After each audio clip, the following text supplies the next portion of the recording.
Good morning, Ewald. How are you? Nice to see you. I'm going to do the formal introduction first, Ewald, if you don't mind. So today I'm absolutely delighted for our second Pro Chef Live events. We have the renowned Ewald Notter. Renowned as a competitor, a teacher, Notter has won numerous awards, including National World Pastry Team Champion, Pastry Chef of the Year. He won a gold medal with the US team in the Coupe du Monde in Lyon, France, receiving the highest score ever recorded in sugar work. I'm going to ask, you got 699 marks out of 700. What went wrong? Don't know. What happened? Where's that other mark? I would be so, I wouldn't be happy. What happened there? You know, it went pretty well, but some people can never give the top. But I'm fine. I never asked myself. I was really, really happy with that score and happy to win. And that's it. Is that still the highest mark ever received in that competition? Yes, I think so. Right. It must be. It must be. No, an amazing score. So how did it all start? You've kind of found yourself a kind of, dare I say, a niche skill in a niche market. You know, there's only a handful of people, I think, in Scotland that are really at the top end of what you do. How did you get started? How did you end up being where you are today? You know, I grew up in Switzerland, right? And when you were 15 years old, 16 years old, you were ready to do an apprenticeship or you go to school, further to school. School was not an option for me, never. I had to work with my hands.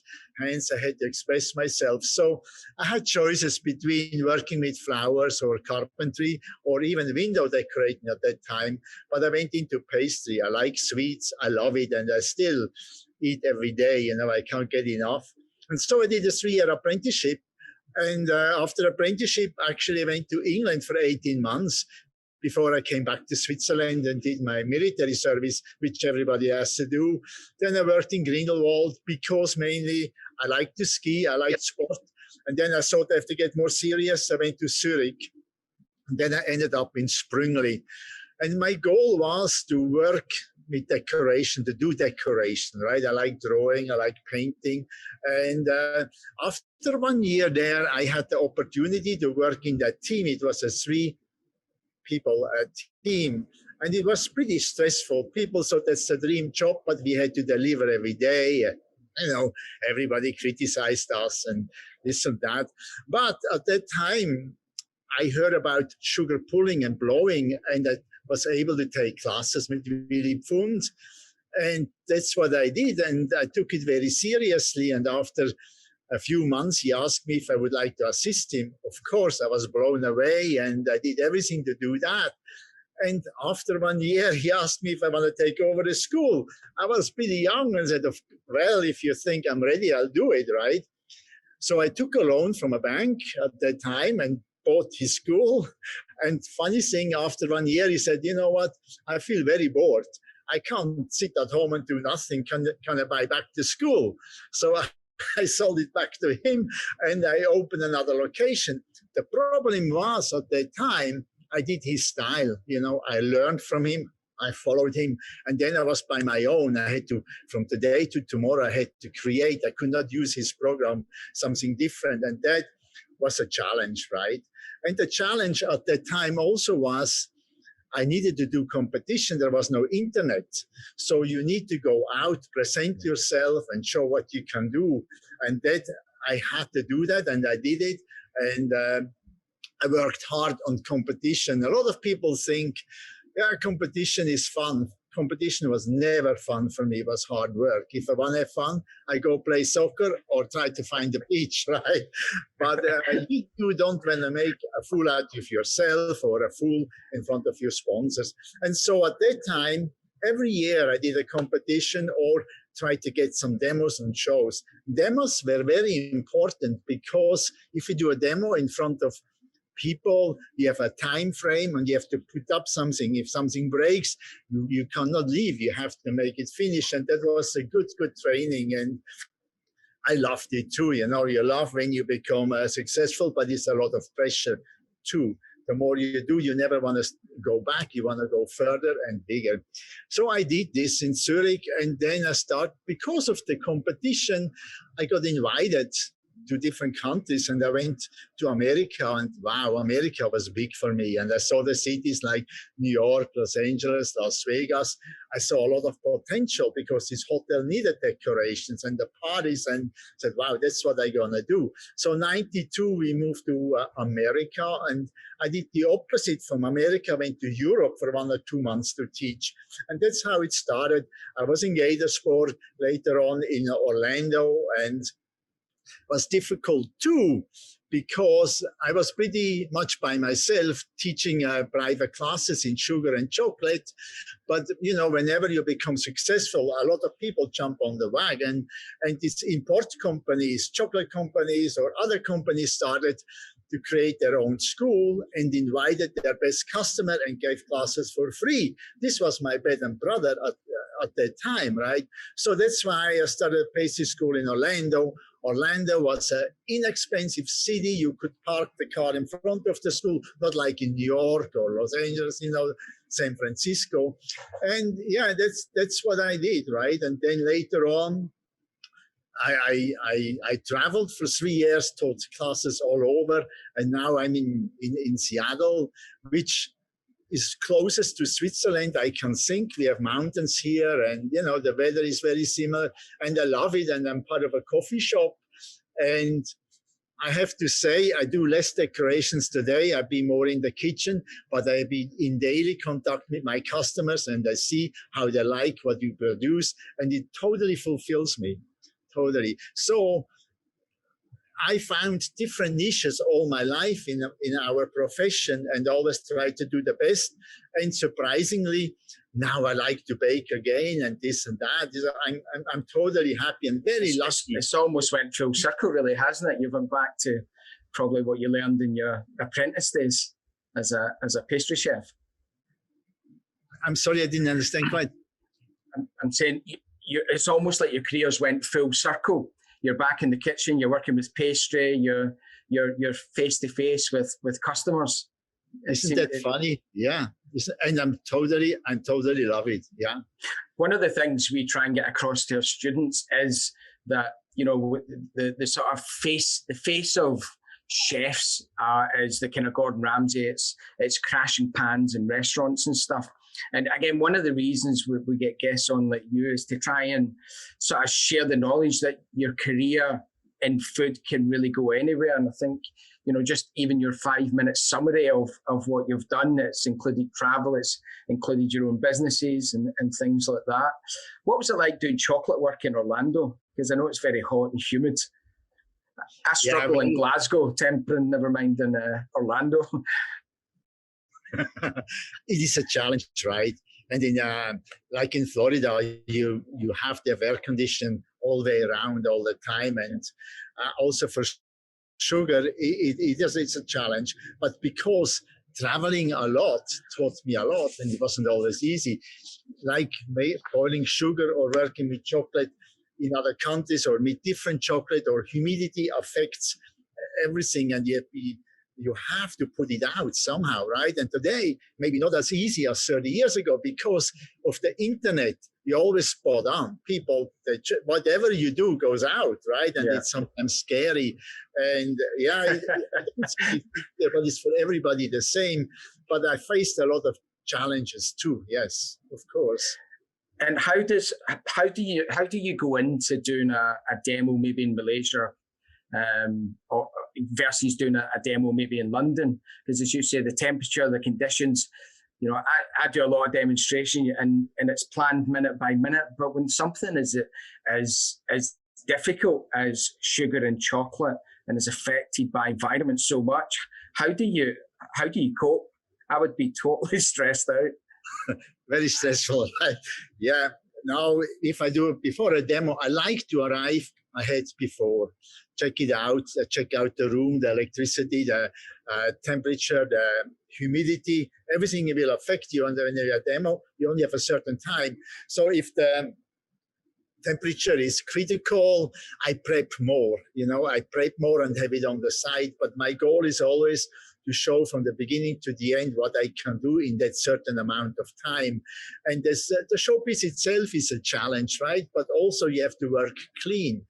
Clean and organized is a discipline. And for me, it was as hard as the showpiece itself, because if you're not a professional, you can see if he works like a pig, or he gets stressed out if something breaks. And for me, that's important, to be organized and kind of relaxed, which is very, very difficult for me. But I also think before I do a demo, what would they like to see? What time of the year is it? Or in which country I am? So then I choose what I wanted to do or want to show. Yeah. Speaking to Kenny, who's joined you, I think, in 2 different continents for your classes, he's always said that you tend, dare I say it, to embrace disaster. If things go wrong, you tend to cope really well and use that as a teaching tool. Would you like to talk a wee bit about that? Maybe at the first of the question, the first part, I tend to... So just talking to Kenny, who's seen you live in 2 different countries, he says that you embrace disaster within a demo really, really well. You use it as a great teaching tool, and it sort of shows, even if it happens to you, it can happen to them. Yeah, right. It's very difficult to adjust, and we're all human beings, right? Things happens, and it affects people how you handle this situation, right? And I thought it could happen to you too. I just was lucky today this and this didn't happen, but yeah, you have to work. And you have to be honest to yourself and honest to the students and make this the best out of the situation. It's simply like that, and you cannot hide it. Hiding was never my thing. If something happens, oh my God, I wish it wouldn't happen, but that's and this we can do, or try to find out why that happened. And that's how you grow. You learn from mistakes, and you should not hide it. Be open about it. And I think today you can only grow if you're honest and open, if you're sharing, right? If you share and if you help other people, you make friends. And if you yourself hit the wall or you're in the weeds, you can call up these friends and they will support you too. And I think that's a very important network. So basic, be honest and be yourself, right? And take it as it comes and always try to make the best out of it. At the City of Glasgow College, we have a great culture within our competitions. So we believe that competitions is really important for the development of chefs in general. How has competition affected your career, and do you think you'd be where you are today if it wasn't for the fact that you did competitions over the years? I think competition was very, very important for me, for myself, and how to grow, right? And as I said, I took it very seriously. I took it as a sport. And going into a competition, I did as much as research I could do. Like, for example, the Coupe du Monde in Lyon. I went there with the team before, and I just cleaned plates. I washed all day their plates, but I get a sense of the judges. I got a sense of the room. And it's very important to get that sense. You not only make a showpiece for yourself, you want to win. So you want to know what they're looking for, how they're ticking, how they're thinking. And according to this, you create your piece as well, right? So that was very important for me, the preparation. And secondly, you have a good support team, right? So you can rely on people and they look after you. You cannot always be, it's not a one-man show. And to be honest, to be successful, you need other people, and be thankful to them and rewarding to them as well. Very, very important. But it teaches you a lot about yourself. Yeah. I've listened to you speak before about how important it is to practice. It's, I think young people think when they look at someone like yourself who's super talented, I think they just think it's natural. But I've heard you speak before about practice. Yeah, practice is very essential, right? And you have to, for me now, I sometimes, I make quiche and I make cookies sometimes, but I believe my cookies are the best. Right? Yeah. I want to make, whatever I do has to be good. I have to be proud of it and has to become the best. And sometimes people make fun of me here. I work too long or I work 7 days a week. And so I don't listen to them. I have to have fun. And I think everybody is good somewhere. You just have to find out where you're good, and you can push yourself. And I believe how to work on yourself is you have to train where you're weak, right? Because you will not like to do that where you're weak. But if you work on that subject, you start to like it. When you see you become better. So no matter what you do, not everybody is creative, not everybody is good in chocolate or sugar, but I'm sure you're good somewhere. And find that niche and make it your goal. Yeah. And I think as well, it's all about that lifelong learning. Even if you can just listen to your journey as a chef, you've continually evolved, and presumably you're still practicing, whether it's cookies or quiche or centerpieces. I'm sure I get that impression. It's all about dedication and getting up off your backside, isn't it? You're up at 5 a.m. or you're 5 a.m. right now, and you're out talking to some students in Scotland. So it's fantastic. We're starting to get a few questions in from the students as well. What has been your proudest achievement in your career thus far? What has been your proudest achievement? The Coupe du Monde definitely has been my proudest achievement, and secondly, maybe the championships here, national championships in America, right? And so I'm proud of this. But no matter how many medals you won or how good you were at that time, it always matters how good you are today. That's how we get judged. I cannot talk from the past, right? It's what I do today and how people like what I do today. That's important. I cannot forget that. And you've set yourself quite a high bar. So a rod for your own back. And how do you handle the pressure and stress of demonstrating, particularly if you're demonstrating in front of a lot of people? And as you said earlier, everything you do these days is going to be on YouTube and social media. How do you cope? Or is it, are you naturally confident in front of people, or do you have a certain routine? How do you approach it? Yeah. First of all, is preparation, right? Secondly, I need to talk to somebody before I do the demo, to get warmed up. I need to have a personal connection to the audience or to somebody, and that calms me down.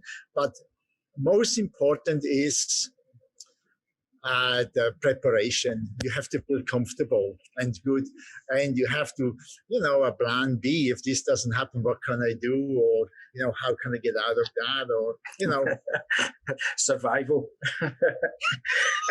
I've got a couple of questions on showpieces. Yeah. What medium do you prefer, Isomalt or sugar, when working with sugar? I learned with sugar. I cooked sugar maybe for 10 years every day. I made some batches, right? So sugar was in my blood, and I knew how to adjust with glucose, acidity, humidity, high altitude, and so. But then came Isomalt, and Isomalt changed the world. It was a freight kind of Isomalt, and it reacts differently. And because it becomes so clear and white, it was almost too strange. Too easy. Is it too easy? Isomalt is a bit easier to work with. Very forgiving, right? Yeah. So I like a combination between sugar and Isomalt. Maybe the support with Isomalt have a clean, clear support, and maybe ribbons, flowers with sugar. But most important is where I am, right? If I'm in a very humid area, I use more Isomalt. If it's dry and, I use sugar because it's cost effective. It makes sense. Yeah. And sugar may have more shine, but often I mix sugar and Isomalt too. It works as well. Or now when I boil Isomalt, I add a little bit of glucose, so it's easier to work. So I'm used to both medium, sugar or Isomalt. So you use them for different ways. So what considerations what do you think about when you're coming up with a new centerpiece? When I make a centerpiece, every centerpiece I do has a theme. right? If I'm not giving a theme, I give a theme myself. And, I research that theme, I make a drawing. And if it's a very difficult showpiece or a showpiece for a competition, I build it with cardboard. So I have a three-dimensional, I can see it. And when I have this, when I research the theme, different images will come up. I choose the kind of image, I choose the most effective image, and this becomes my focus point. Focus point in the showpiece is always 1/3 down or 2/3 up. When I have this, I start with the base. Base is never too big, so the showpiece presents more. And then from the bottom to the top, everything which is in the showpiece has to make sense, has to rely on the theme. The showpiece has to speak a story, and everybody has to be able to read it, right? So when I have the theme, I have the makeup, I choose the color, and it's not difficult to choose the color for a theme. It can be seasonal, it can be a warm color, it can be a cold color, it's maybe for kids, it depends. But if you have one color, you choose the second color, like opposite color on the color wheel, and this can be only 30% to the main color, and that's how I work in it, right? And so I really built a piece, not like when I started, I went through books from other people and copied pieces, but copying helped me a lot too. But you have to create your own stuff. You can be a follower of a certain time, but then you have to create your own pieces. And nothing makes me more proud if I see, the style is copied or people that will copy you and this and that. But it's a long piece of work, right? Yeah, but you must see that a lot, considering the amount of chefs that you have taught over the years. They're learning skills from you that they probably wouldn't have seen anywhere else, and then and that legacy is now then passed on, third generation onto our students. It's or they get better, right? Well, you would like to think that when they learn something, they then move it on. But do you think working with sugar and chocolate, if someone doesn't consider themselves as being arty, do you think it's still something they can do? Do you think it's in someone, or is it?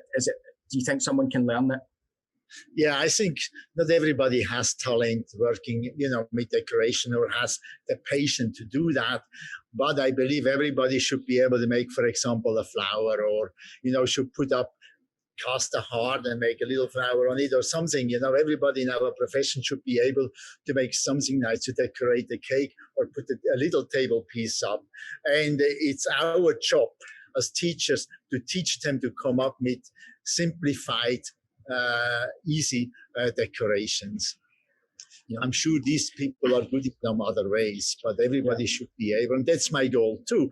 And I believe decoration you should be able to do something in a certain time. I don't believe making or working on a piece for 5 days. I don't think we go anywhere in the future. It has to come back.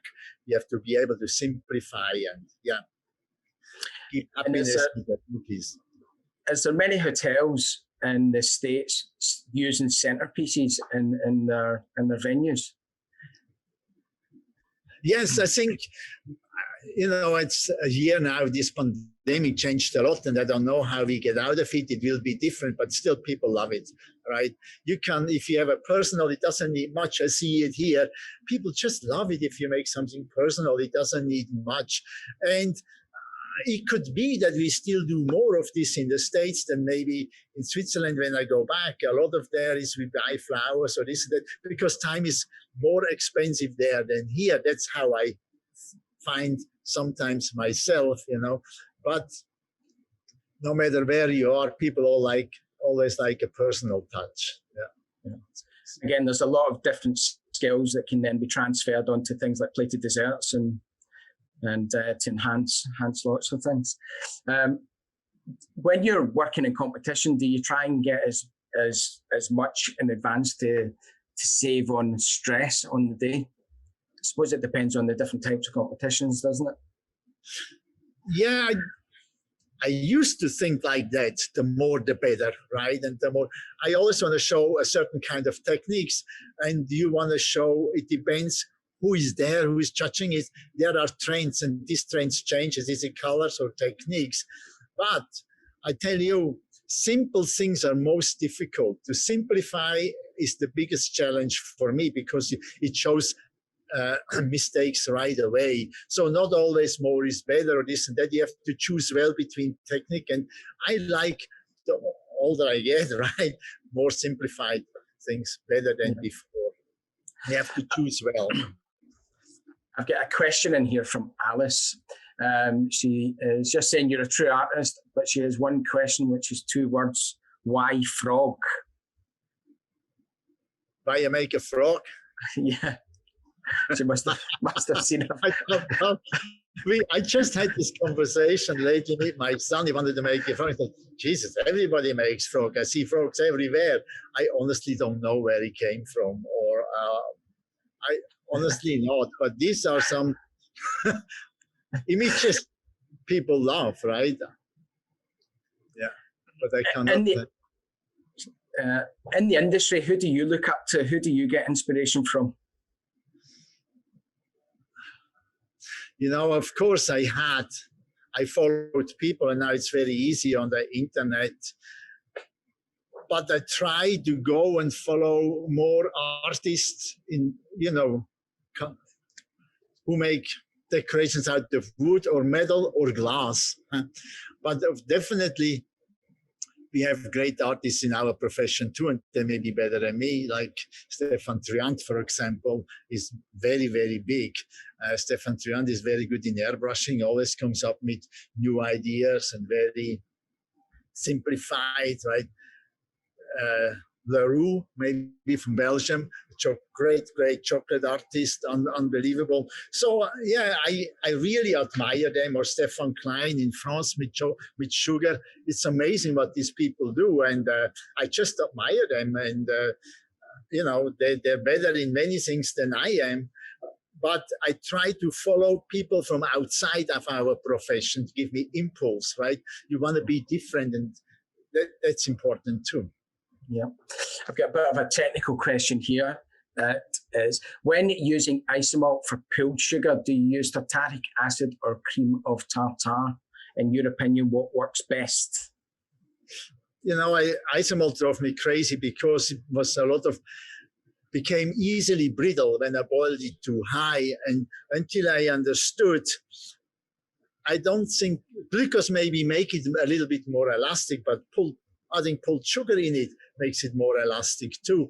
But if Isomalt becomes brittle and dull, you may have boiled it too high or don't have enough water in it. Water makes it more shiny. Sometimes you just boil it too high. And it also depends how much you boil, right? If you boil 3 kilos, the boiling time is much longer than if you boil 1 kilo. So you may not have to boil it that high. You can go a little bit lower. And that took a lot of time for me to understand that.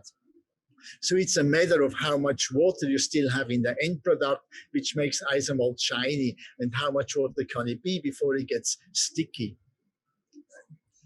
Yeah. I've got a question here from William. Is it hard to maintain the highest of standards, or is it driven by passion?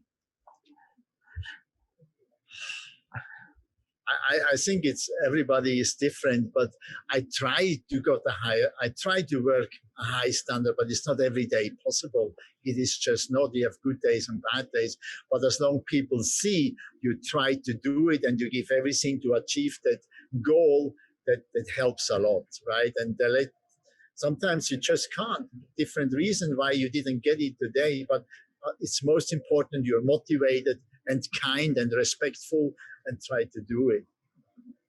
Okay, good question here from Gwen.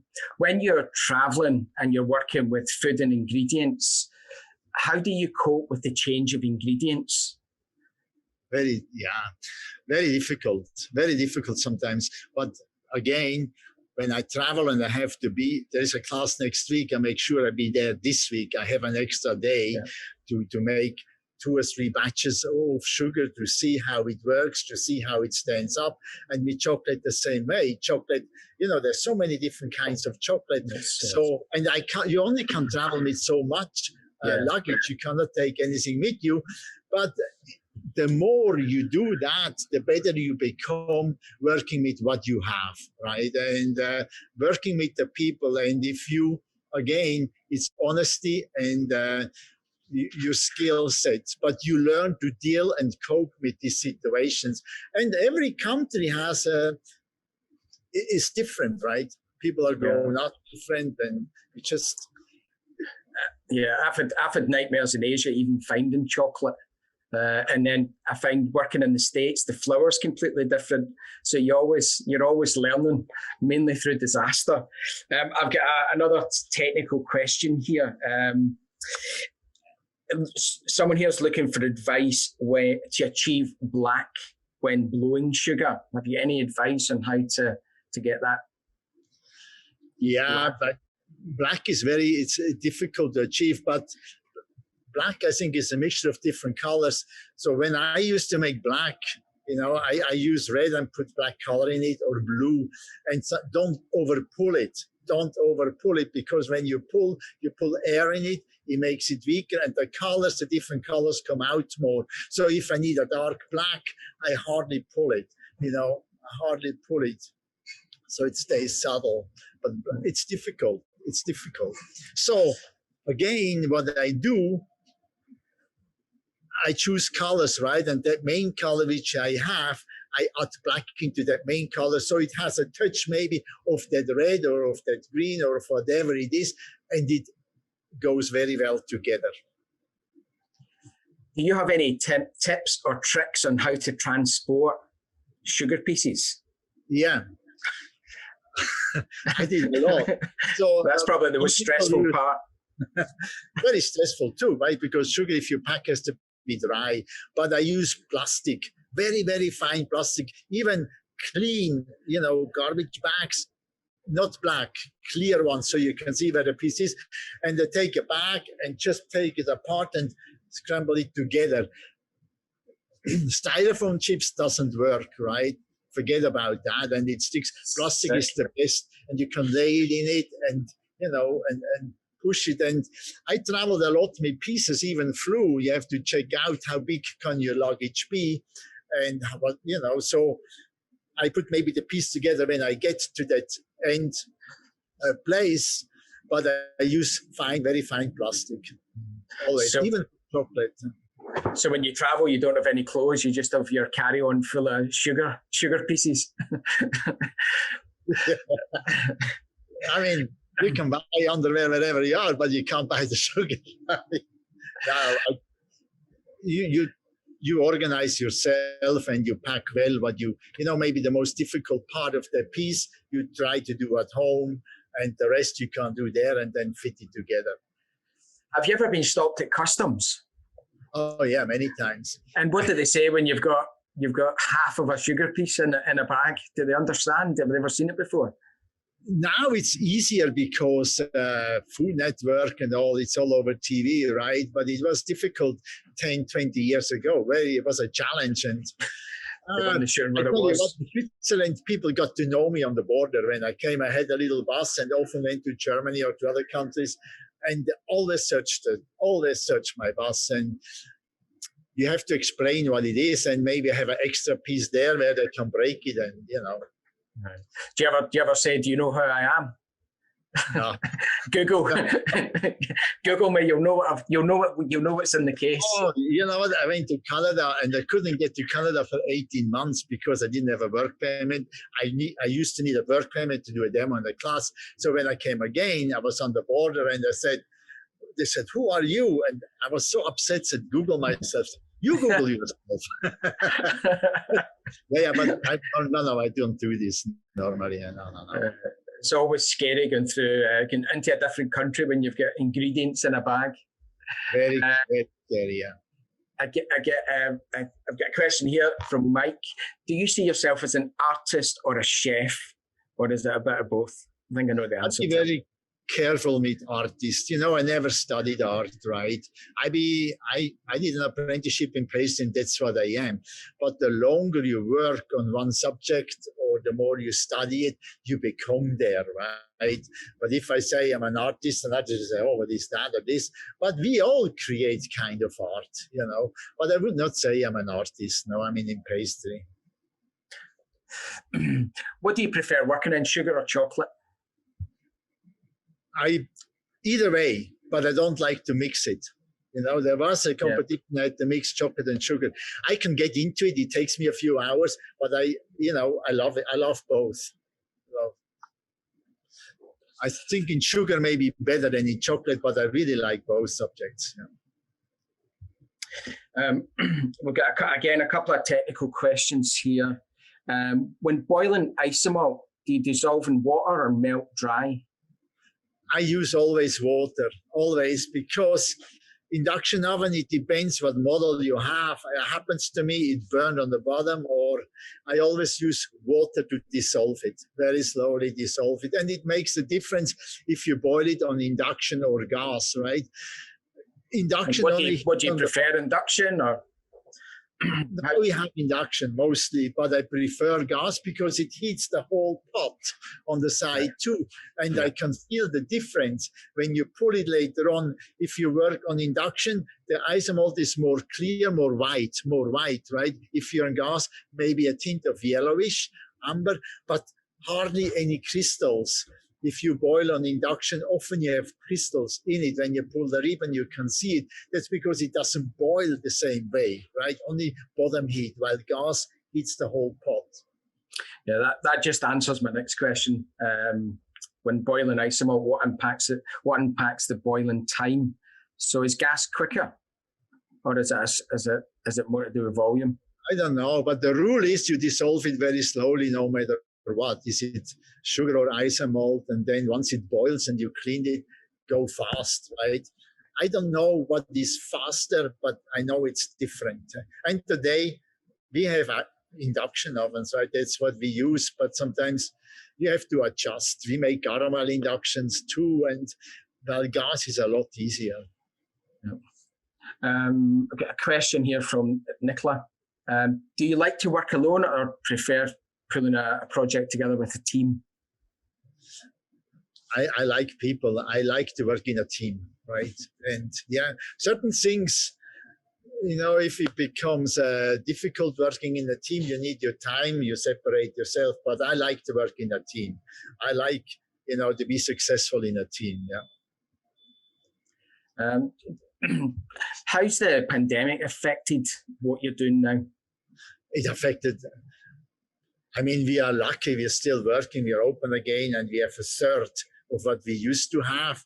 But so we reduced everything.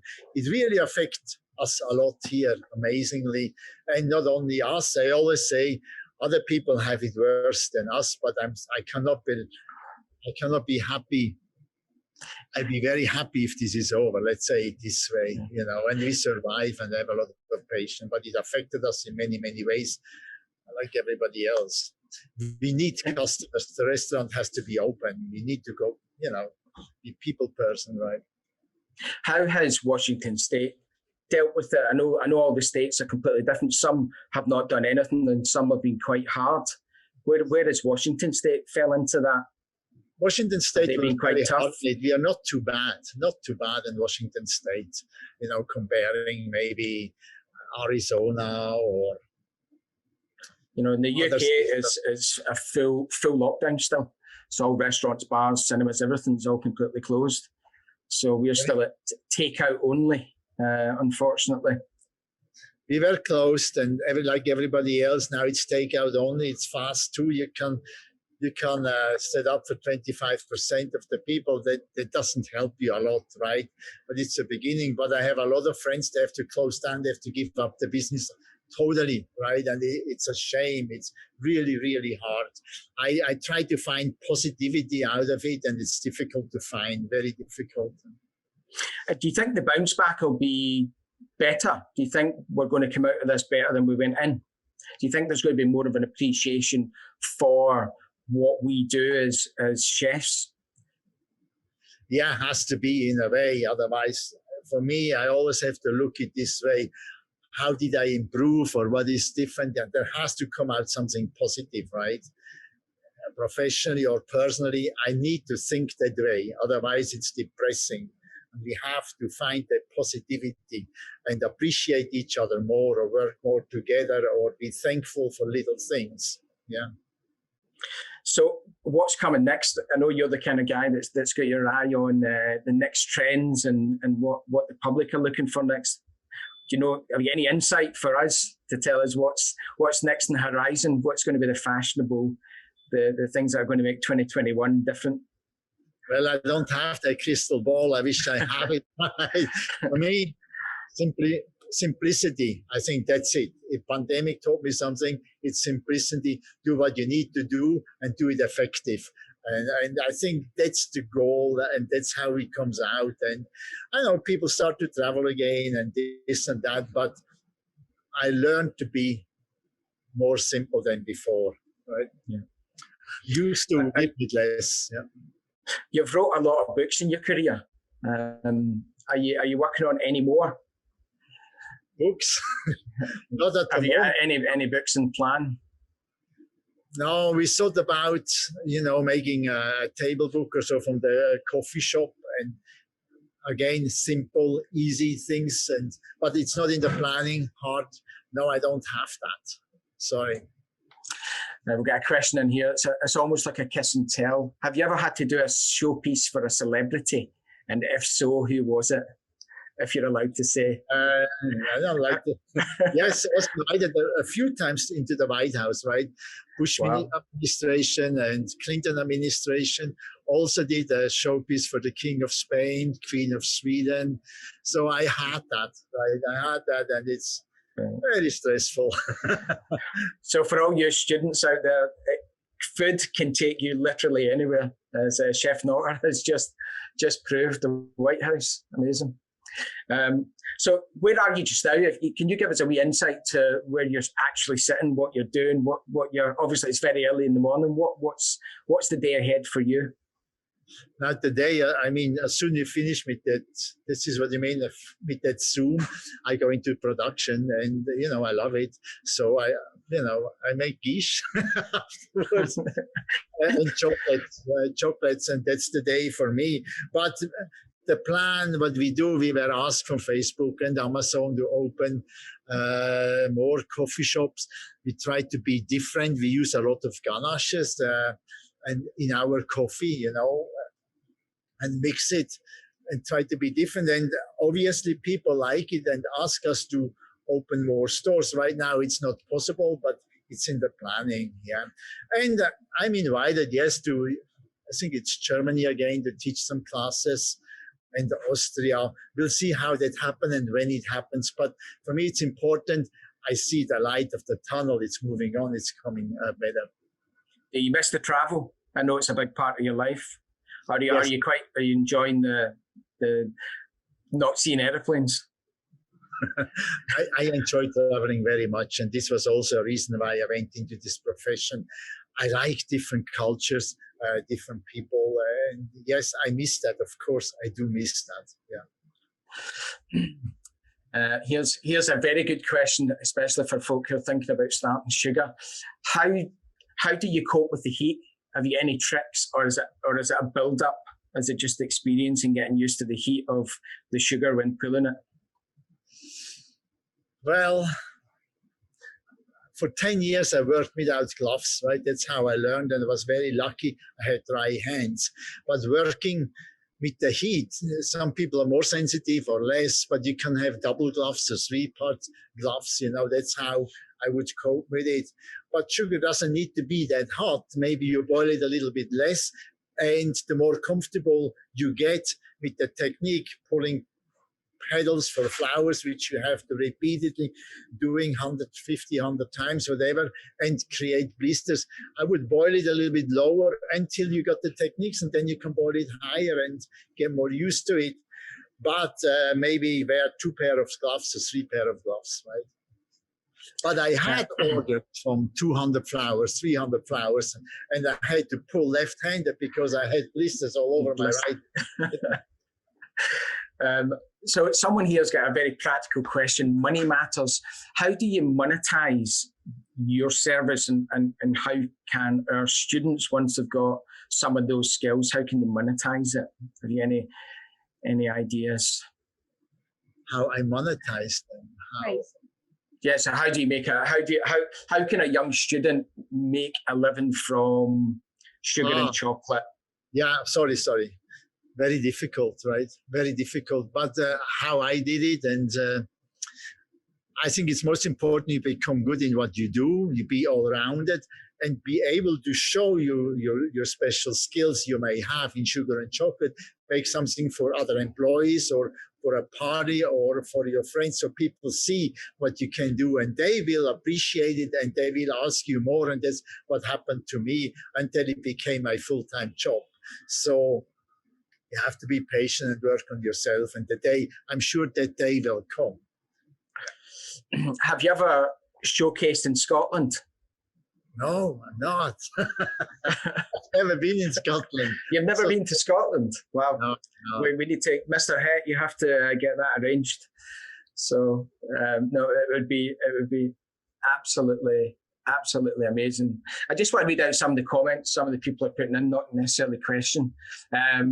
Jordan saying it's really refreshing to see someone at your level being so humble.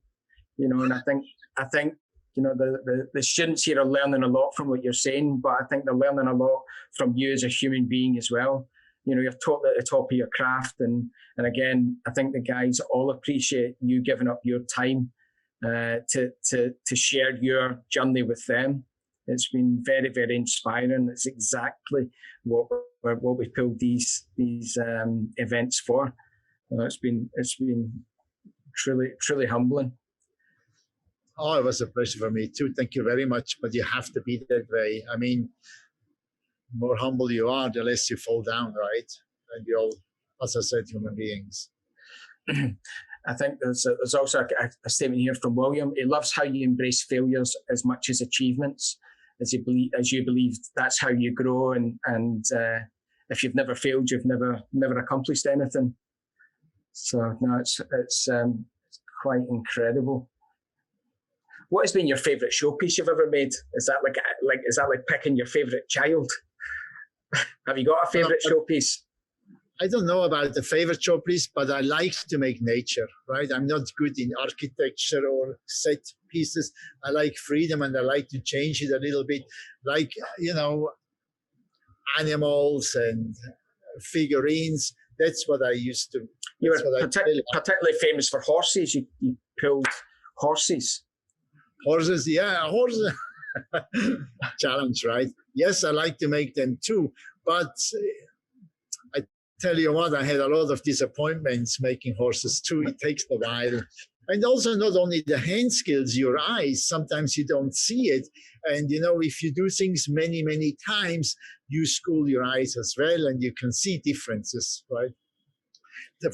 For example, if I do make a flower the first time, that's, wow, this is amazing what I did. So if you make the flower and over again, you cannot believe you like the first flower, which is very different from your 10th or 15th flower. So you grow. Have you got any tips in creating textures in sugar work? That's a message from Nicola. Did I ever? Have you got any tips for creating texture in sugar work?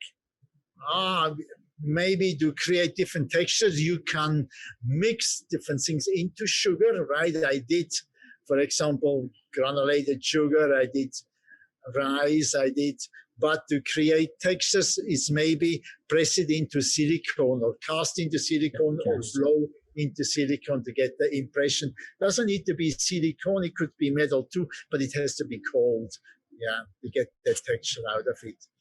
Or airbrush it or spray on it, torch it and put sugar on it so it sticks. Maybe there's different ways, yeah, to create texture. Texture very important, right? To create contrast. So if I just may say, contrast very important like color. You have to have shiny, you have to have dull or rough or smooth. Very important to finalize a piece. And how much has sugar and chocolate craft changed since you started out to now? Has there been a revolution? Is it totally changed, or has there been a lot of new techniques, or is it just enhancement of what was already there? Chocolate totally changed. You know, when I made my apprenticeship, we had dark milk and white chocolate. That was it. In Switzerland, no colors allowed for the longest time. And now when I came to America, we have a lot of colors and a lot of molds, and like everywhere else. But maybe here, people are more open-minded because we have so many different kind of cultures in one country. And color, because we were not allowed to have colors in Switzerland, I was very afraid of colors. And it's a sensitive object, colors. I often said, oh my God, this is too colorful. But if you go south, further south, or you work on islands, people are more colorful. And I had to adjust to that. Sugar too, of course, sugar isomalt was the big change. And then the different molds or silpat. You know, there was no silpat. It's simple marble. Today it's easier, but more challenging in another way. And it's good we moved on, right? Yeah. Do you have a favorite brand of chocolate? Oh, don't ask. Swiss chocolate is the best. No, I don't. Good answer. What's important is you have a good user-friendly chocolate, and then you can work. I don't like to have 10 different kinds of chocolate. I don't have the storage, so I have to have 1 or 2 good user-friendly chocolate, which I can, use for pralines or ganaches, and then also for decoration. Decoration, the quality is not that important, right? But for tasting, you need to have it.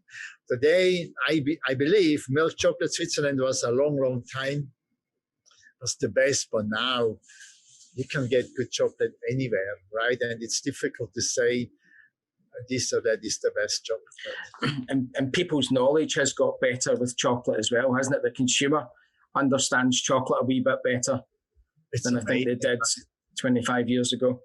Yeah, sometimes you talk to customers, I believe, wow, they know more than I do. But yeah, people know more, and it's good. Yeah. On the chocolate subject, have you worked with ruby chocolate? And if so, what are the differences?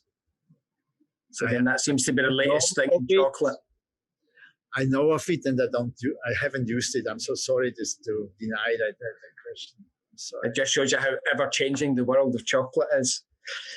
So if you could go back in time, this is always a question we ask, if you could go back in time, what advice would you give your younger self? The same as I said before, be well all-rounded, work on yourself, work on your weakness to make you feel better and to become better, and be respectful to other people, right? For me, very important is, for example, good morning. That's very important in the morning. Say good morning, be open-minded and be positive, and work on yourself and be clean. Yeah. But in today's world, you have to be open-minded because of so many different cultures. So, Chef, how can the students find out more about you? Are you on Facebook, Twitter, Instagram? How can the students get in touch? Not in touch, but just follow you and see what you're doing? Yeah, I think I don't post every day, right? I'm very shy in posting, but I do post once in a while, and it's on Instagram more maybe than on Facebook. I have a website too. I haven't worked on it for a long time, and it's a failure of myself. I'm sorry about that, but you still see kind of what I do or where I go. I do post it, yeah. Yeah. So guys, there's loads on YouTube, and just get on Google and you will be inspired. Chef, it's been an absolute pleasure. We've just run out of time. It's been inspirational. Our students, the feedback from the students has been brilliant, and I'm sure when we get back in class and some of our pan crashers, as we call them, are pulling sugar, they'll get to understand and maybe fall in love with something that they didn't think they would. So it's been absolutely brilliant. I'd just like to thank you on behalf of everyone here at the City of Glasgow College. It's been an absolute pleasure having you. Thank you. Fantastic. I loved it. And I hope to meet you all one day. Thank you so much for giving me the opportunity to talk to you. Thank you. Thanks, Chef.